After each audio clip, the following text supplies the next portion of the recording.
We're going to sing a couple more songs from that show now that we're working on, show about dating. And what is important to know is that it takes place on a blind date between two characters. And for the purposes of this evening, those characters we played, his name is Aaron. He'll be played by Alan. And the other is Casey, who Megan will sing the role of. And they're on a blind date. They've just met. They were set up by Aaron's mother, who told Casey that her son looked like Brad Pitt. More like Brad Pitt Stein. And so she's you know, and she told Aaron that Casey was very, very cute. But they're right at the beginning of this date, and it's awkward, and they don't quite know what to say to each other. And you're going to end up hearing our thoughts, basically, throughout the song. Mm-hmm.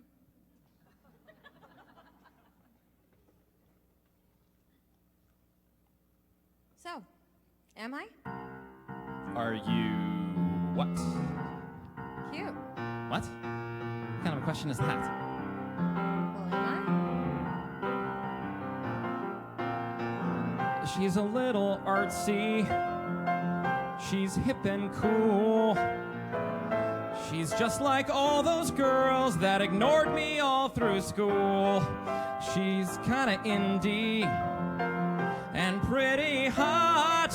She's a lot like all the girls I never got. There's some Asian symbol tattooed on her wrist.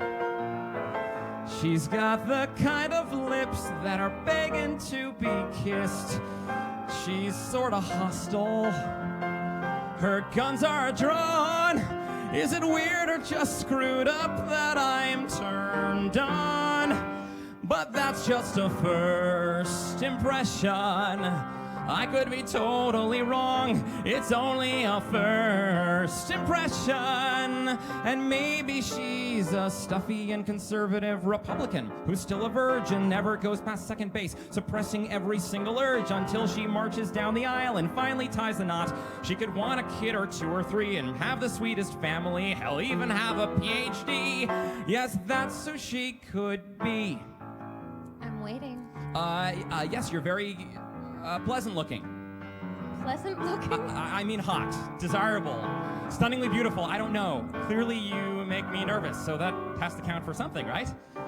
What about me? Would you call the Brad Pitt description accurate?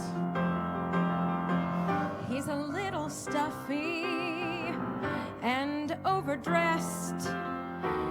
He's got the kind of vibe that says, look at me, I'm stressed. He's kind of funny, but tries too hard. Bet he could be cute if he just let down his guard. So lay it on me, I can take it. Oh, you're a dead ringer for Brad. I'm surprised more people aren't swarming you for autographs. True, his hair's receding, and he's kind of pale. He seems the type of guy that would bail you out of jail. That's 'cause he's stable, a total prude, and I doubt he'd ever put me in the mood. But that's just a first impression.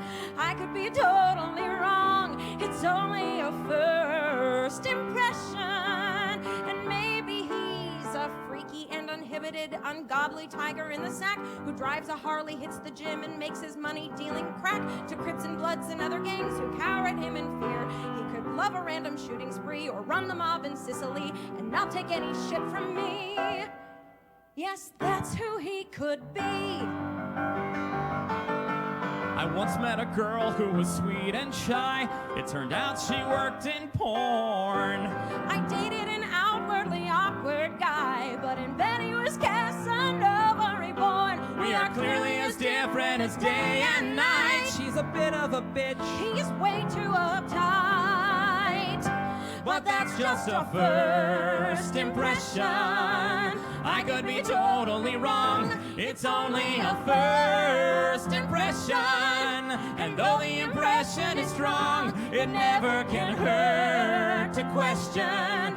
Though I doubt this will lead to romance, sometimes the ones who seem great are a nightmare to date. Either way I've been burned, But the one thing I've learned is oftentimes first impressions are worth a second glance.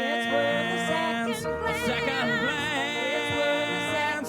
A second glance. It's worth a second glance. It's worth a second